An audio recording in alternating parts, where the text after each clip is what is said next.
Hi, I'm Marlo from Wild Food UK, out foraging again. It's the 7th of April today, and as you can see, today I am foraging with a bucket. I'm very close to my house in Herefordshire, and down here, this plant is the one that's going into the bucket. Pick a leaf here. These are the leaves of one of the comfreys. There's a few different types of comfrey that we get in the UK. So Symphytum officinale, which is normally whitish flowered, creamy white flowered. And then you've got Russian comfrey, Symphytum uplandicum, I think. And then there's a sort of smaller, delicate one, which I think I'll be able to show you in flower in just a minute, called Symphytum orientale, and possibly a few others. But knowing exactly which comfrey you have is next to impossible because they hybridize very readily in the UK. So without doing genetic studies on your comfrey, it's pretty hard to be exactly sure which species you have. What they all have, though, is very bristly hairs on the leaf. You might be able to hear that. In fact, I put it close to the microphone, you'll hear it's almost like I'm running my fingers over some Velcro. And that's a useful feature because it helps differentiate your comfrey leaves from some of the lookalikes. And we've got one of the lookalikes right here. There's one of the burdocks. Possibly or probably, it's hard to tell because it's so young, but probably Arctium minus, the smaller leaved burdock. If I run my fingers over those leaves, the hairs are very soft and downy. It feels lovely. Whereas this feels rough and spiky, like a bit of Velcro. Which is also a way of differentiating it from its very dangerous lookalike, the foxglove, our digitalis. A beautiful plant when it's in flower. You wouldn't mistake it for comfrey when it's in flower. But this here, from a distance, looks very much like the rosette of young digitalis. So the way to tell the difference when you get up close is to run your fingers over the leaves, and if it feels soft and downy, then it's probably digitalis. And also digitalis has slightly serrated edges to the leaves, ever so slightly. I'll drop in a photo of that now so that you can see. There are your foxglove leaves, which I think you can agree are very similar to our comfrey leaves here. Now, comfrey has a lot of uses. Culinarily, you don't want to eat it raw.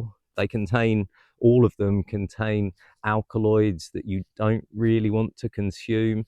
I do consume the leaves after they've been cooked, though. What I like to make is comfrey fritters, which is a sort of traditional forager's recipe where you get the leaves and you can just pile them up or roll them up like this, dip them in batter of any sort and deep fry them, and that intense heating will destroy most of those alkaloids, so you can eat them then reasonably safely. Don't eat too much of them though. It's a plant that has many traditional medicinal uses though. It used to be called nip bone because it was used to help with broken bones. I think the most compelling evidence for that is that the roots of the plant, when you pound them up and mix them with a bit of water, you can make a poultice that sets quite a lot like plaster of Paris. So that's obviously something to put over broken bones. There's also a chemical in here called allantoin, which is known to help cells regenerate. So it's used in lots of makeups and moisturizers and skin creams and things like that. And it's certainly been proved scientifically to help cells regenerate and therefore help wounds heal. There's lots of other reported medicinal uses of comfrey though, and I often cite one of them as a reason not to trust everything you hear from herbal medicine. Don't get me wrong, there is loads of truth in herbal medicine.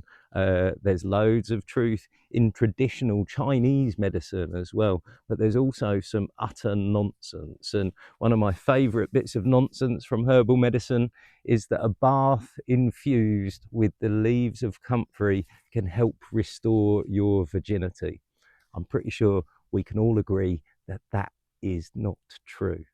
So comfrey, it does have culinary uses and it does have medicinal uses. But the reason I've got my bucket with me today is to fill it up with as many of these young leaves as I can to make one of the best fertilizers that you can, one of the best organic fertilizers that you can for your garden plants, because the roots of this plant go quite deep, and because of that they suck in loads of potassium and phosphorus and a bit of nitrogen as well, and that all goes into these leaves, and then those leaves will rot down very, very quickly. So if you fill up a bucket full of comfrey leaves and then just pour water over it and leave it for 2 or 3 weeks, then what you've made is a very good fertilizer. Add a couple of cupfuls to every watering can to put over your tomatoes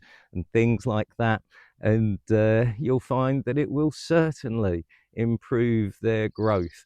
I chose this rosette here because it was out in the open. There's loads more growing along this bank here, and loads of nettles as well. So nettles make a good home fertilizer too, but they're higher in nitrogen, so you really only want to use your nettles for the sort of green growth of plants, whereas comfrey can be used throughout the whole growth cycle of your vegetables. That's, to me, what this plant is most useful for. So I'm going to harvest a bunch of these leaves and go up the road, and I'll show you now some of the plant that's in flower. Let's have a look at that.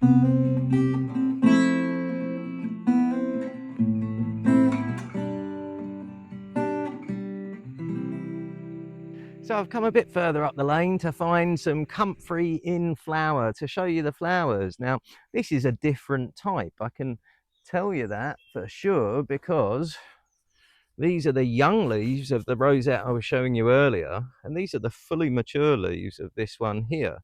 They are very much smaller, but they are still very bristly, as you can hear. So spiky hairs on these leaves. This is potentially Symphytum orientale, which is a white flowered version, which has no stems on the leaves, on the flowering stem, and you can see there's very little evidence of a stem there, but like I said earlier, I just can't be sure. And there are the beautiful flowers of comfrey. This is a white version, you get a white and pink version, you get a purple version, and you get everything in between due to the hybridization.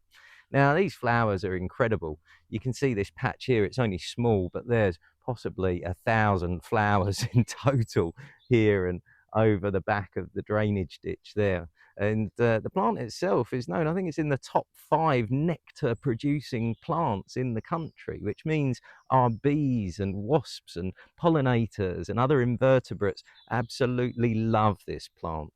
So I tend not to pick it after it's flowered. That little patch I was picking from earlier, that'll grow back and still go into flower without any problem whatsoever. But this is in flower, so I might take a few of the bigger leaves that I can find and then leave the rest behind for the buzzy bees. There's another reason for that culinarily though.